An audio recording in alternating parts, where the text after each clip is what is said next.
অশ্লীল পোস্টারে ভরে গেছে ময়মনসিংহ শহর। বিশেষ করে শিক্ষা প্রতিষ্ঠানের সামনে এসব পোস্টারের কারণে বিব্রতকর অবস্থায় পড়ছেন অভিভাবক ও কোমলমতি শিক্ষার্থীরা। তাদের অভিযোগ, এসব পোস্টারের পাশ দিয়ে যাওয়ার সময় ইফটিজিং এরও শিকার হচ্ছে অনেক ছাত্রী। শহরের ব্যস্ত সড়ক থেকে অলিগলি সব দেয়ালই অশ্লীল পোস্টারের দখলে। রাস্তাঘাটে চলাফেরা করি আমাদের ভাই বোনদের সাথে, আমাদের পরিবারের সাথে, তখন আমাদের নিজেরকে হেয় হতে হয় তাদের সামনে। বেশিরভাগ দেয়ালেই সাঁটানো নাম সর্বস্ব তারকার উগ্র অঙ্গভঙ্গি। এসব পোস্টারের পাশ দিয়ে চলাচলের সময় প্রায়ই ইফটিজিং এর শিকার হতে হচ্ছে নারীদের।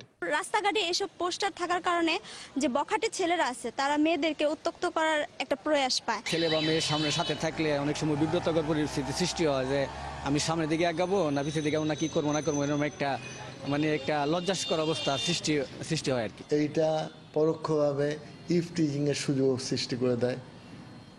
কারণ রাস্তা দিয়ে আসতেছে, টেম্পো রিক্সায় আলাদা বসে আছে, যে কোনো কথা বলতে পারে। বিভিন্ন শিক্ষা প্রতিষ্ঠানের সামনে যেন কোনো পোস্টার কেউ লাগাইতে না পারে, এবং লাগাইলে তাদের বিরুদ্ধে ভ্রাম্যমাণ আদালত সহ বিভিন্ন ব্যবস্থা গ্রহণের মাধ্যমে এই জিনিসগুলি বন্ধ করা উচিত।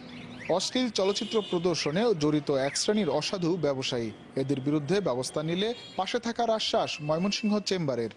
স্কুল কলেজের সামনে, কোমলমতি শিশুদের সামনে এই ধরনের পোস্টার ওদের চোখে পড়ে, এটা অবশ্যই খুব নিন্দনীয়। আমাদেরও কিছু কিছু জায়গায় গোচরে এসেছে।